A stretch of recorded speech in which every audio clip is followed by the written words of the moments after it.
Welcome to yet another fabulous Linux Zoo crew, and today on the Zoo we are going to be talking about bogus software patents. But before we begin, I would like to share with you a few words from our founder, Voltam. Hi, I'm Voltam, founder of the Linux Distro community. The Linux Distro community is a place for people to hang out and discuss Linux distros, software, and open source. The Linux Distro community is a community funded by its members for its members. We are a friendly, welcoming community that encourages people who use Linux operating systems and software to share their passion and knowledge with other people. We believe that when people share information freely, everyone benefits. We'd love to see you become a part of the Linux Distro community.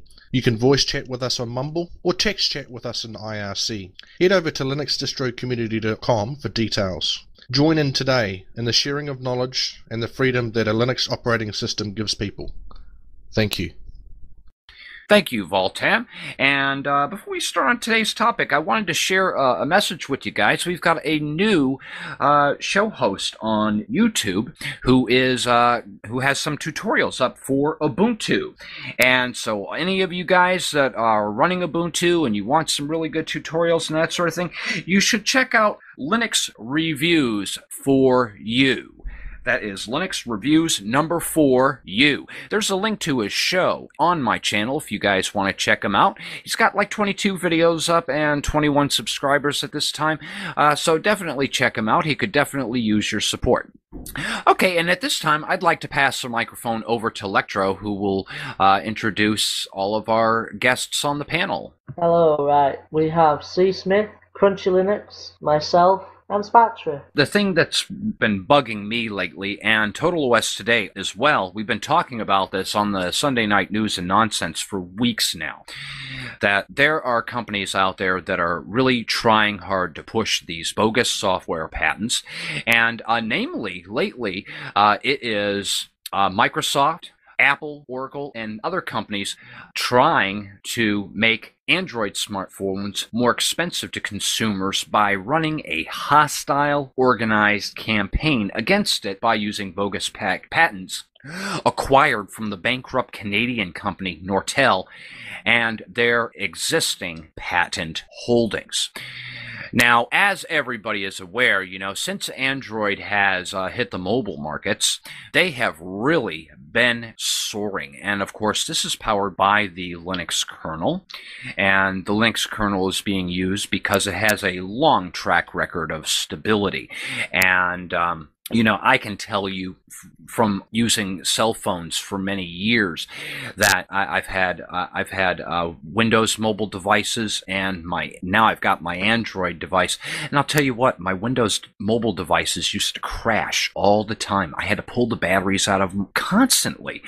And my Android device that I have here, and I'm actually using it as an alarm clock as well. Do you know I have not shut this thing off in months now? It is still running. It has never crashed. It has never given me any trouble, and I think this is a wonderful thing. And these companies are seeing this innovation, and they're trying to put the kibosh on it. How do you see it, C. Smith? As I was saying on IRC, the track record is something Windows even can't say. Well, actually, especially Windows can't say they have a track record of. And this organized campaign, I can say, cannot end well for Android. There is no way out of it, and it will hit Linux. So that is if there are PCs that hit the market and are bumping the other products out of the way. But Android, as much as I like it, all I can see is it falling due to this one issue right here. How do you see it, Crunchy? I think it's stupid, because, why go after a company that's doing something better and try to take them down when you could try to one-up them and make an even better device that's better than the device that's currently more awesome, you know? You hit the nail right on the head with that one, Crunchy. That is a fact. Rather than just going out and attacking these companies, why not just make a better product that people will want? But the thing is, instead, they resort to using these patents to cause the other company to either crumble, fall down, or just to hamper the innovations out there. How do you see it, Lectro? Well, I can understand if it were like hardware issues, because it'd be like, whoa, you've took my design idea. But software, I don't know, it's like software's designed in code, isn't it? Everyone has their own input. I can understand developers putting all the time and effort into it and saying, look, we are paying all our developers for this time and you're copying our ideas. But I think what'll happen with Android is they'll end up trying to do like some counter patents and stuff, and it's just going to cost money at the end of the day, and it's just taking away the profits that they're making. And I think it's mainly, like you say, it's Microsoft and it's Apple as well. They don't like it when people sort of copy their ideas or make something similar, like the Galaxy Tab and all the rest of it.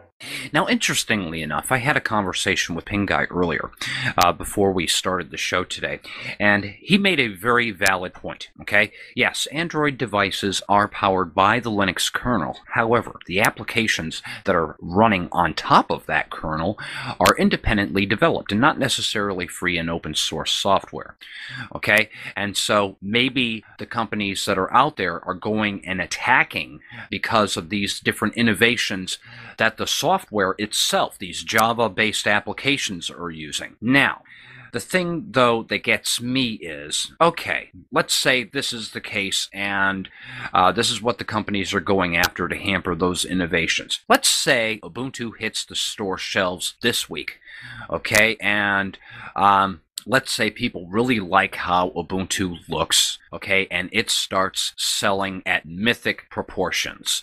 And by mythic proportions, I mean people look at the new Windows 8 tablet, and they look at the new Ubuntu PC, and then they look at the new Mac.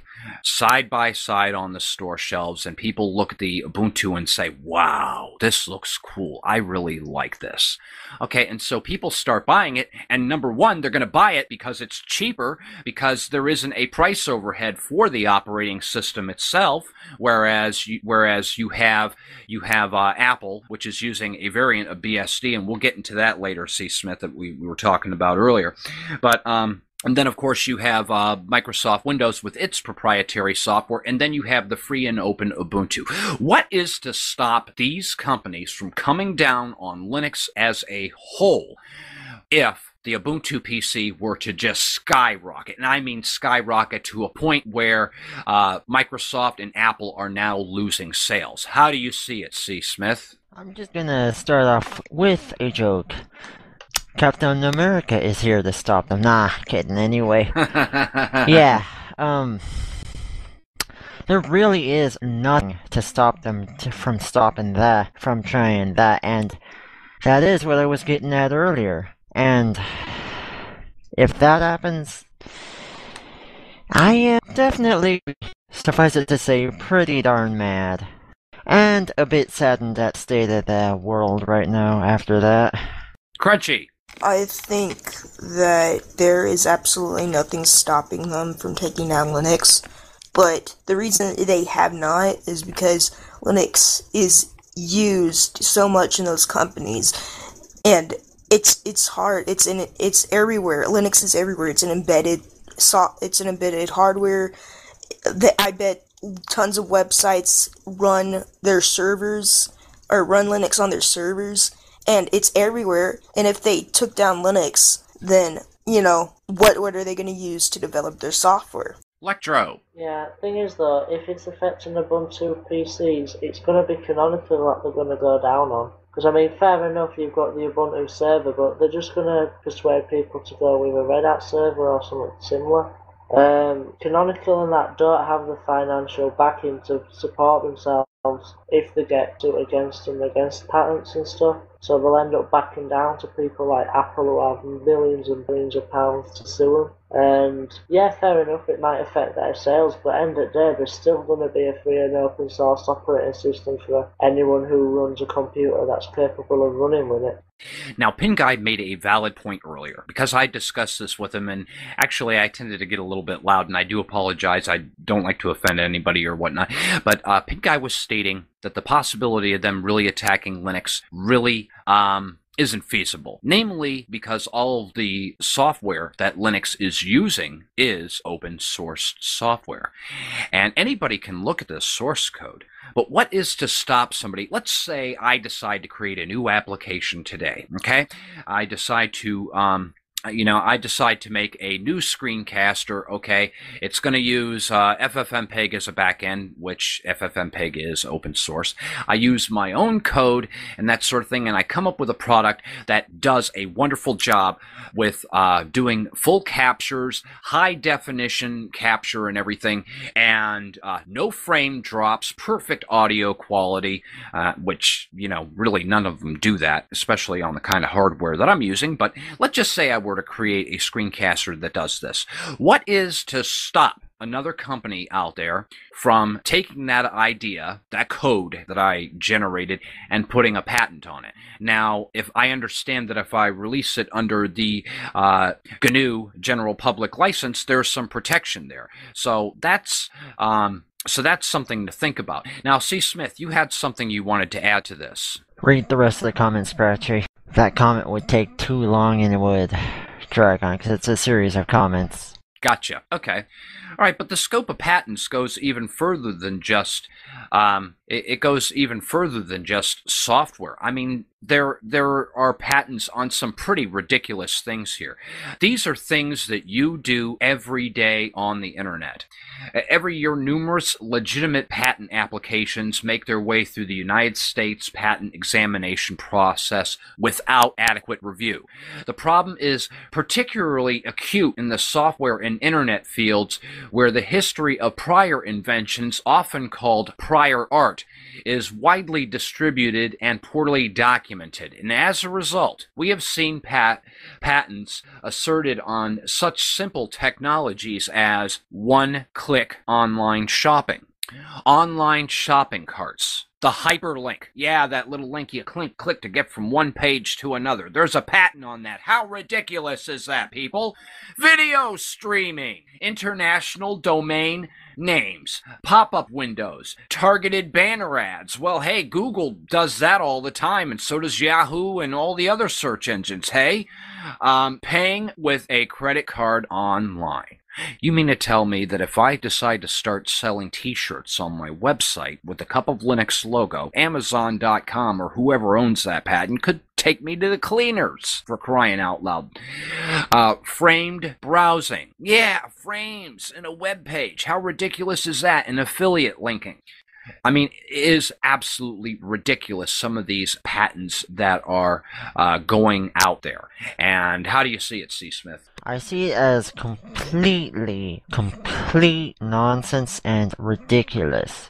I mean, all of those patents you mentioned, Spatry, should not have even been awarded. And if the judges or whoever gave them out had any lick of common sense, they would not have given them. It's as simple as that. Crunchy Linux. Yeah, I mean, why would you copyright something that would obviously be used, common sense that would obviously be used everywhere? Why do that? And it's so obscure and it's so minuscule that it shouldn't even have been copyrighted, or patented. You should have just released the code open source. It's simple as that. Should not have any troubles. Lectro.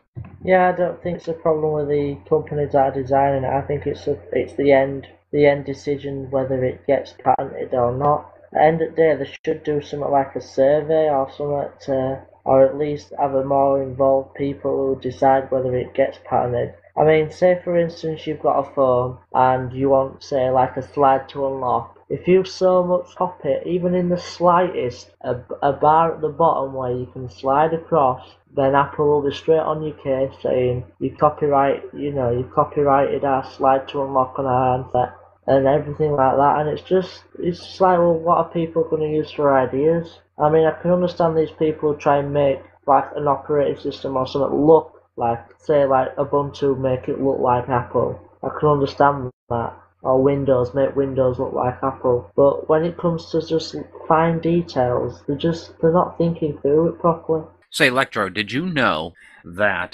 just on what you were just talking about, there was a judge in European courts that basically threw Apple's case out because they were talking about the finger slide gesture and that sort of thing. They had this patent on and whatnot. And the judge had a device before this patent was ever issued that had the slide to unlock feature. And he told them to basically, what they could do with that patent, pretty much. Do you know about that one? No, but it's kind of typical of Apple not to check that what they're designing don't already exist. I mean, they don't practice what they preach. They go on saying you copied us, but they don't see if they've copied anyone before them. It's one thing for software companies to borrow other people's ideas. I mean, that's normal. We see it all the time, okay? But where it becomes bad is where these companies take somebody else's idea, their innovation, slap a patent on it because they know there's no patent on it, and then start suing people for using that idea. That is downright ridiculous. I think it should be a crime to do this, and I think these big companies should have to pay the price for this. Well, it's like maybe the reason they won't patent it in the first place is because the people who made it might have thought, well, there's no point going all petty about it patenting, or they might not have the finances to patent it because it might cost them a fair bit. Something that goes even further than this, and this is related to patents, but it's not where technology is concerned in terms of handheld devices and electronics. But do you know the patent office actually issued a patent to a company that was, that had something in the corn kernels that they were growing, okay? And they have actually shut down farms because their trucks driving their corn past these roads that had these fields, that their competitor farmers were growing corn, and some of those seeds got into their crops, and they'd find their proprietary hybrid kernels mixed in with the other farmers' corn, and they would sue them for it. It is absolutely ridiculous, and that is something else, that shouldn't be patented, and that is plants of all things. I mean, that's really hurt people. Crunchy. I just wanted to add on to that.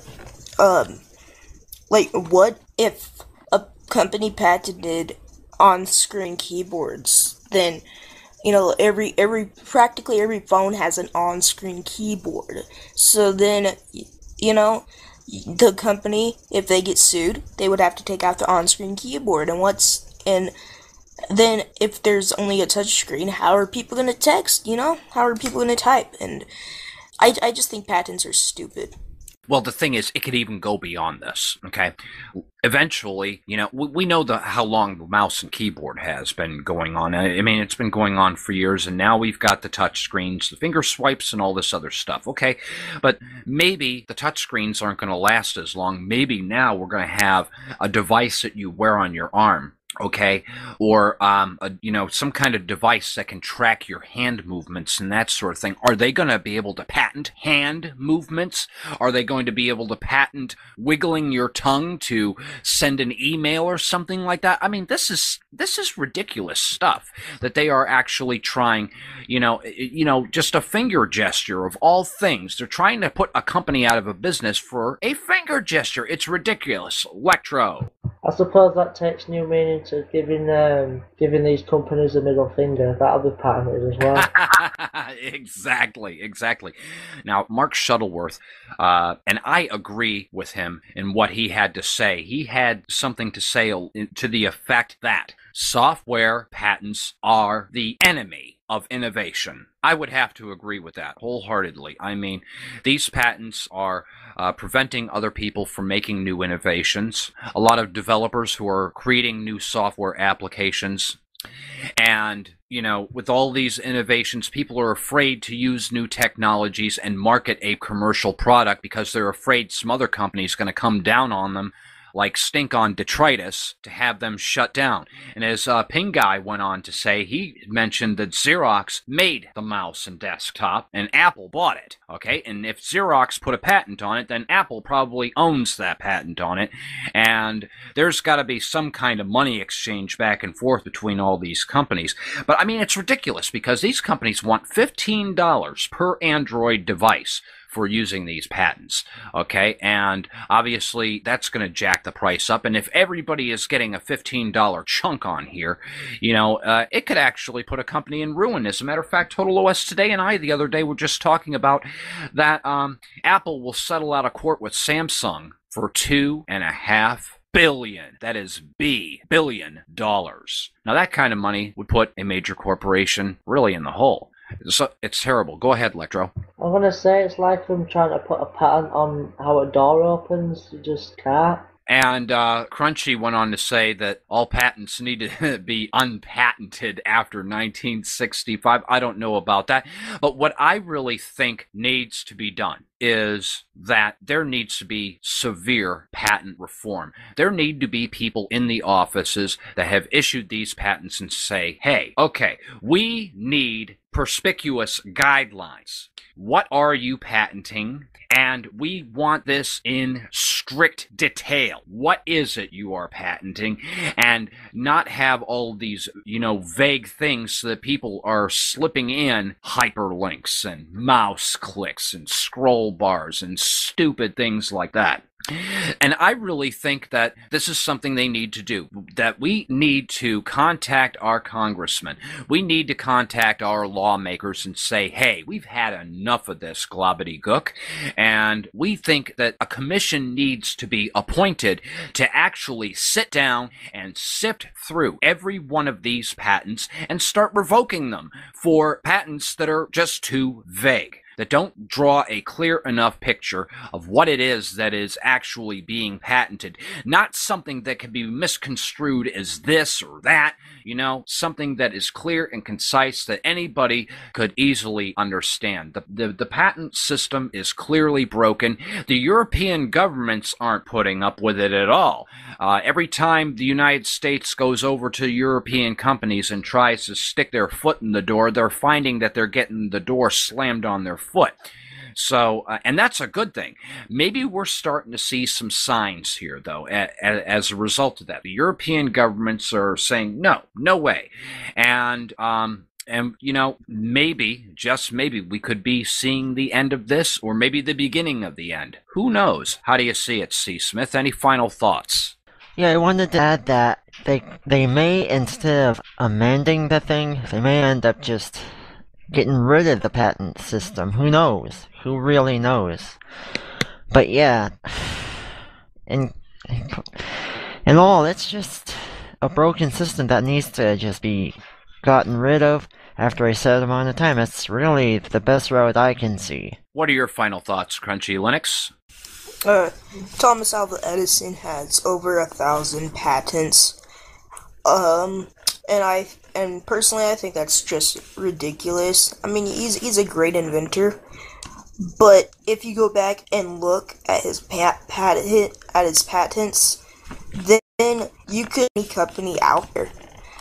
What are your final thoughts, Lectro?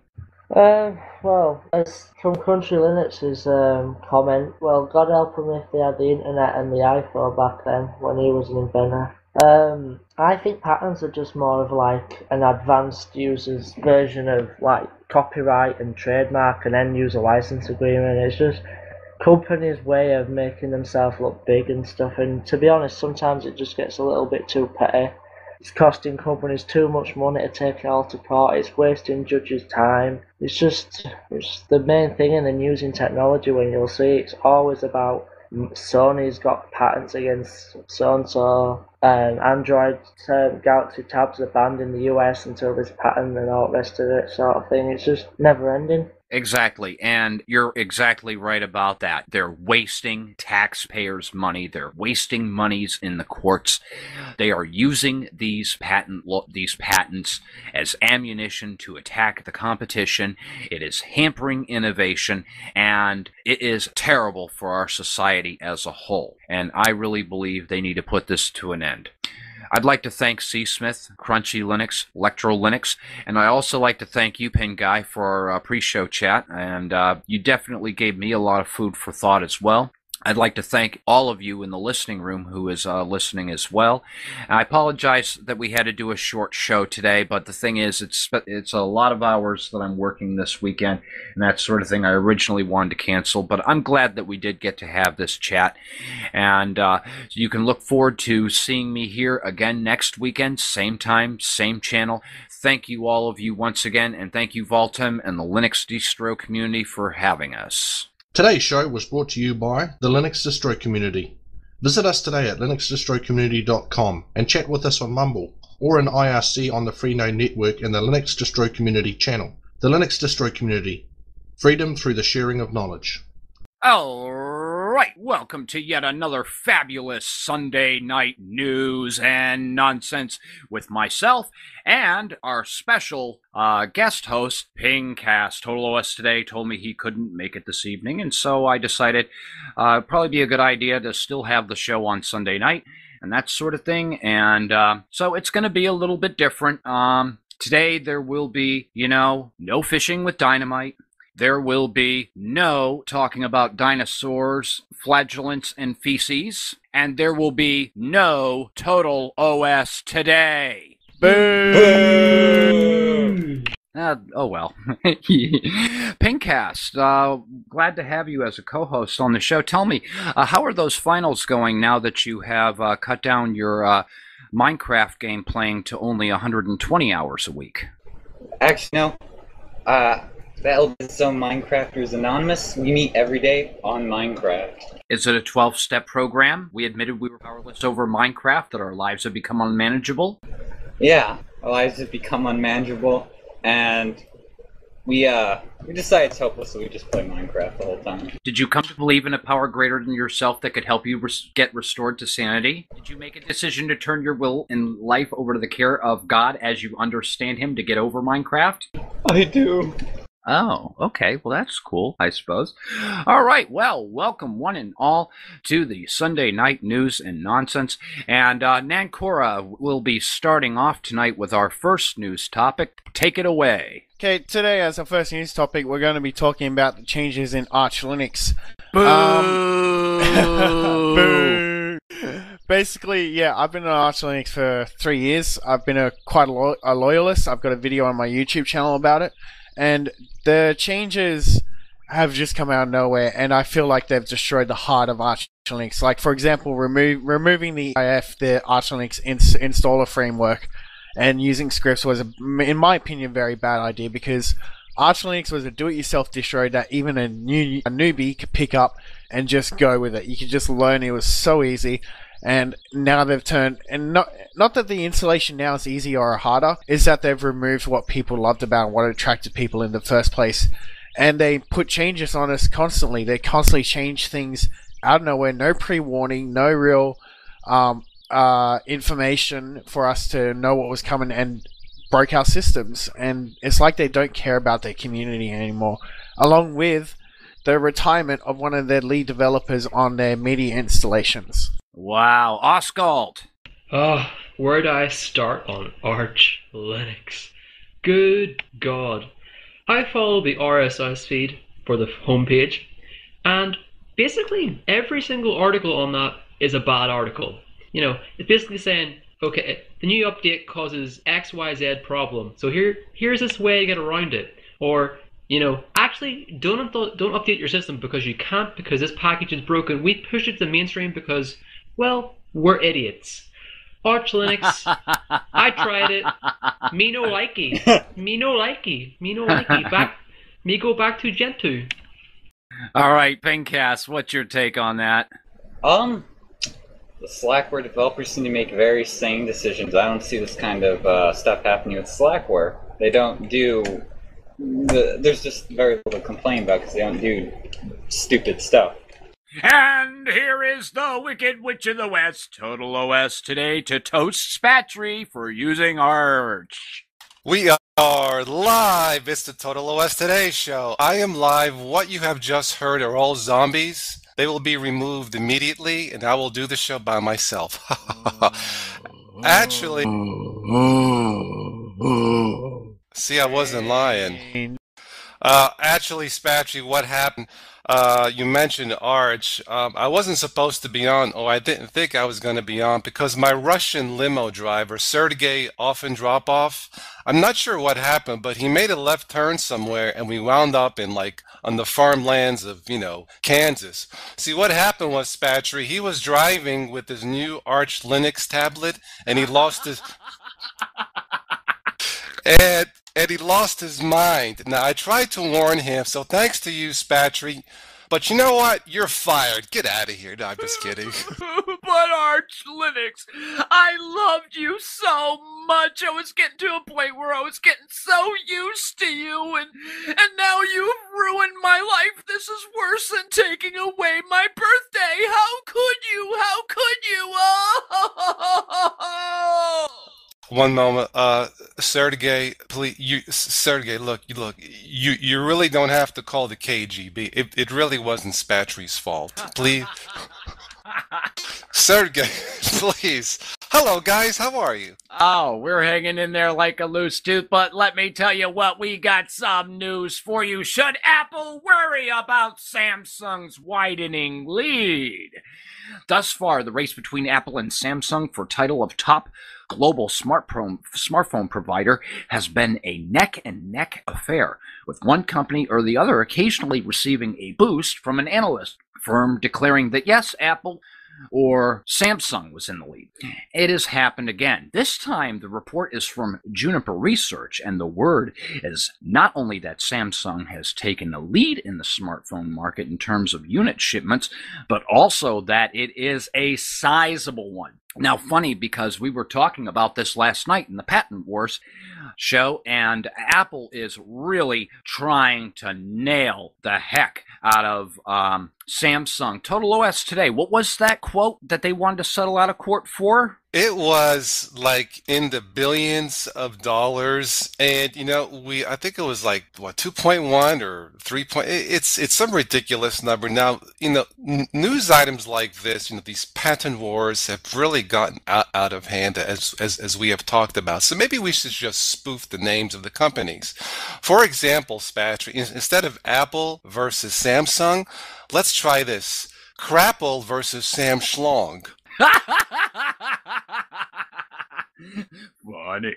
Yeah, you wait till you hear the discussion we had last night. It was really interesting because, even though these are all attacks on Android, and pretty much, even though Android is on top of the Linux kernel, let's say Ubuntu were to hit the store shelves tomorrow, and interestingly enough, I have an article coming up about this, but let's say it were to take off to a point where it goes to mythic proportions. What is to stop Microsoft or any of these other companies from trying to take down Ubuntu or Linux in general next? Definitely gives you food for thought. Patents need to stop. What news article have you got for us, Pingcasts? Well, in other news, Chrome OS Linux 2.1.1145 is powered by Cinnamon 1.4. Yay! So it's powered by Linux kernel 3.4.2 and features the new Cinnamon desktop environment, a fork of GNOME 3. All right, cool deal. So now we can expect to be seeing something new in the store shelves and that sort of thing. But guess what? Linux is being sold by Dell now. They're going to have 3 different computers that are going to be offered. And they have, I can't remember the name of it. It's on the tip of my tongue right now, but they have a developer edition that they're going to be releasing. They're also going to be selling notebook computers with Ubuntu on them, and they're going to be selling computers with Red Hat Linux Enterprise installed on them instead of Windows 7. And Dell announced that it has two business class laptops, the Precision M4700 and the M6700 series. And this is new news. This just came out on July 25th.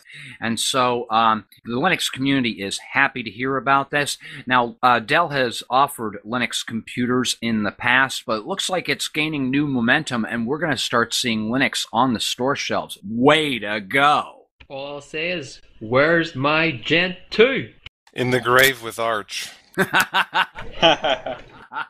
Oh, as everyone knows, Gen 2 is as stable as anything. If it's done compiling.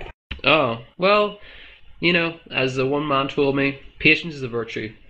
You know, it's really funny that you mentioned that because I remember in my early days of experimenting with Linux, there was a Linux distribution that ran from a floppy disk. Remember those little 3.5 floppies? And I can remember I downloaded the images and put them on the floppy disk, and Lilo started to load everything up, and then there was this cute little message on the screen that says, "Please wait." And then 2 minutes later, another message popped up on the screen that said, "And wait, and wait, and wait." And I couldn't figure it out once it finally started to boot. Patience is a virtue. What you got, Total OS, today? No, somebody had mentioned the word compile. Just food for thought. You realize that horses do a lot of compiling also. Oh, you had to bring that up. All right, let's see. You. Damn you. Hey, are we going back into the horse stable again, Total OS, today? How about the ATI drivers, huh? Let's not go there. So are we going to also have kernel talk then? Oh, if we're talking about NVIDIA drivers, I'll introduce you to the Linux kernel 3.5, in which you do not need proprietary drivers at all. NVIDIA works like a charm. Sweet.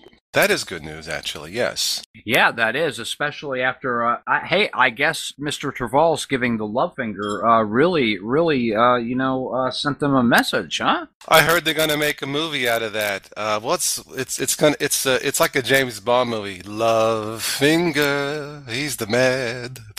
Never mind. Don't quit your day job. Let's see, what do I have? Oh, yes. Folks, maybe we should set up a donation basket for Facebook founder Mark Zuckerberg. Apparently, his net worth fell by $72 billion this past week. Oh. Yeah, something with the Wall Street IPO shenanigans. I'm not really sure what happened, but apparently, as it turns out now, he's going to have to drive maybe six Ferraris versus 7 Ferraris. But I think he'll survive. Maybe he spent it all on that technology to blur people's faces on all these. Remember that news article where I was talking about, all these protesters and everything that have videos up on Facebook and that sort of thing. Now they have a face. I can't even talk tonight. They have a face blurring. Yes. Maybe he did, or maybe the KGB got wind of it, and now he has to pay his lawyers by $72 billion. Oh, I'm sure he'll be fine. He can still swim in a swimming pool full of cash. One thing I like to say about my flip. I can't talk either, Spatry. It's catching on to me. One thing I'll say about Mark Zuckerberg is that he doesn't seem to be the guy that cares about money. As I recall, a long time ago, he coded a very useful piece of software that worked with music, and if you listen to music, it sort of gathered information about what you listened to and then generated music that you would listen to. And Microsoft offered him a lot of money for it, and Mark Zuckerberg said no. He put up the source code for it for free. So if we're talking about money and Mark Zuckerberg, I actually think Mark Zuckerberg's a good guy. Do you know who was against software patents and big corporations before he got rich? Bill Gates. Lies. He always had articles and that sort of thing.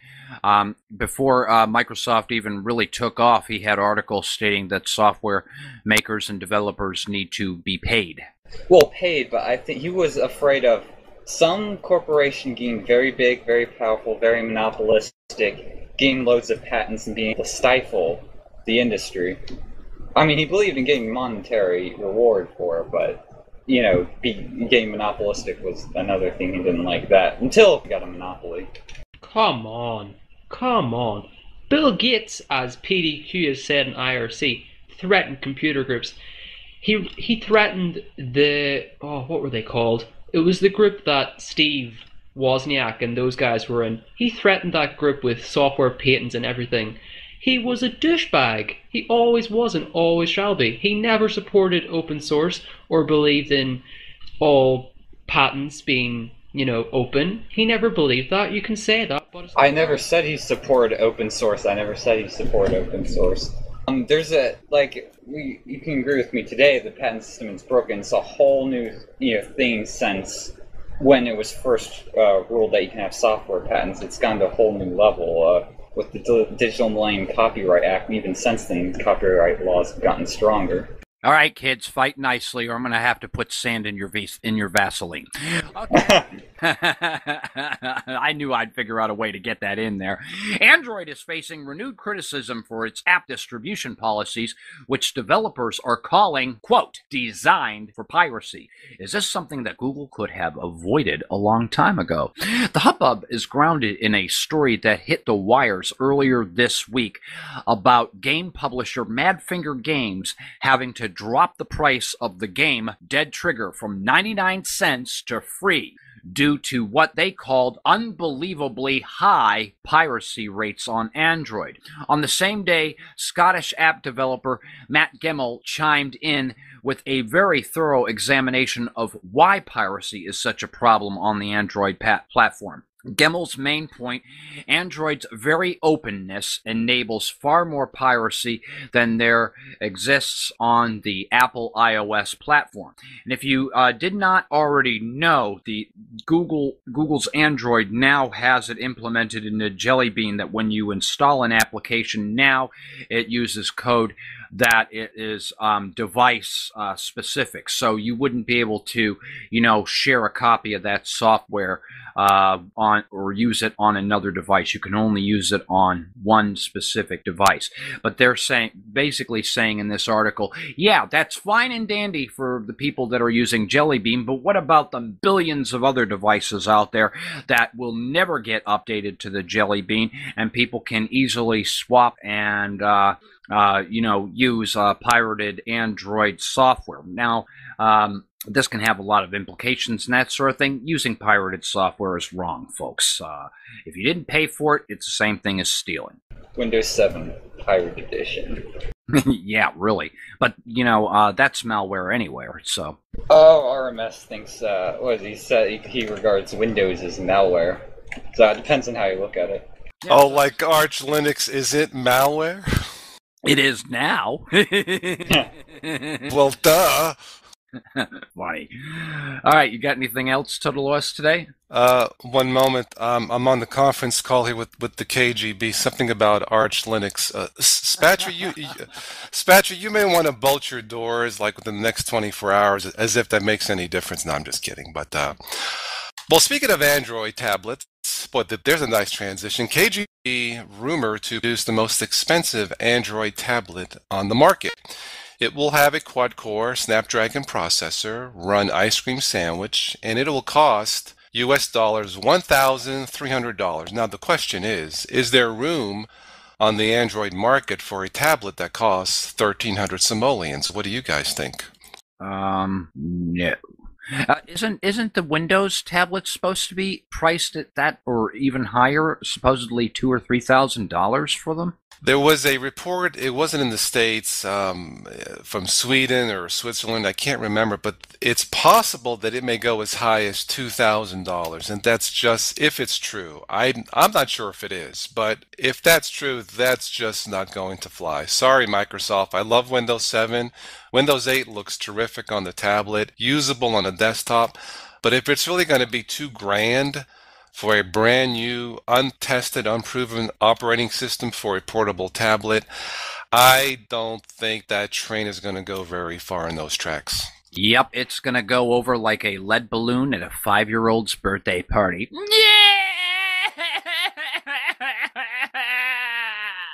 Ooh, 2,000 grand for a tablet? Ooh, I recently spent £2,000. Yeah, I recently spent £2,000 on a solid-state drive. But not even I would spend that on a stupid tablet. That's just insane. I don't really touch tablets. Oh, I can't stand the keyboard on them. They're just horrendous. I could build a computer for half that, and it would beat the tablet hands down. Well, look, I mean, people like their portability. We live in a portable society. It is convenient to have a portable form of communication. And by the way, Spatry and whoever's listening tonight, next week's Toss Today, that's the topic of the show, will be Portable Planet, talking about the past, present, and the future of portable communications. Now, that being said, I don't think an expensive Android tablet is going to fly because people, at least some consumers, have been accustomed to a tablet, if it's running Android, to be more, shall I say, consumer affordable versus, say, the Apple iPad.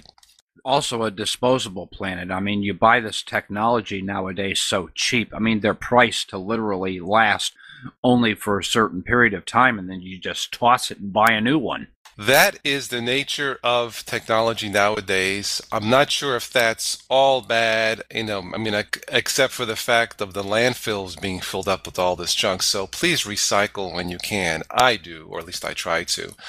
But yeah, look, in my opinion, if you buy a brand new desktop, laptop, tablet, if you keep it for more than 3 years, in my book, if it's 3 years old, it's probably obsolete, and maybe even that's too long, too late. But that's how I see it. Yeah, but the thing is, you're lucky if you can even get the 3 years out of use out of some of the technology that you buy nowadays. It seems as though, that they are designed to fail after a year and a half or 2 years. If you're going to buy a, no-name product, from an unknown Oriental country, stated Oriental country, chances are it's probably not going to last that long. But look, if you have an iPad, or a nicely built Android phone that's 2 or 3 years old, those are probably going to keep working. Yes, they're going to be outdated, but if it's built right from the beginning, and you haven't dumped it in your coffee or your dishwasher, chances are it's still going to run. It's really funny that you mentioned that because I've heard of people actually allowing their cell phones to take a little swim. And if you just take the battery out of it and let it dry out for a few days and reinsert the battery, a lot of times they actually come back to life for you. Look, there's people, I've heard things of putting in like in a bag of rice, vacuum cleaner, not a vacuum cleaner, but like in a dry environment. But look, folks, here's the reality. Batteries, electricity, and water never were good friends. So the moment they meet and have a little fight and something gets short-circuited, I don't care what you do, that product, that phone, is never the same, right? Yeah, but the thing is, you talked about putting it in a bag of rice. Cell phone chow mein does not taste very good. You guys are doing it wrong. You have to put it in pure alcohol, and trust me, it works. Water, if you put it in pure water, if you put your phone right now in pure water and let it dry out, it would be fine. The fact is that water is impure and it has impurities such as sodium and other chemicals, and that's what causes the problems. These little chemicals get attached to the circuitry. But if you clean it with pure alcohol, everything's good. Good. Well, you know what it is, Spatry, is that if there is pure water, and if you drop, say, an iPhone, the water gets soiled by closed source technology. All right, Total West today. Now that I've had a chance to ruin your show, why don't you take us out? Thank you all for listening. Sorry I came in a little late. I really didn't know until the last minute I was going to be here. Thank you, Spatry, for filling in. Thank you for all of the guests who showed up tonight on the Total West Today show. I'm usually here every weekend, every Sunday night, but I am taking some time off this week, and I was with family and my son's birthday and the whole family stuff. Thank you, everyone. Thank you, Spatry, as always, for co-hosting every Sunday night. You know where everyone can join in here on the wonderful Linux Distro community. And at this point, I would like to end the show as I always do. We will catch you sometime in the future. Ciao. Ciao.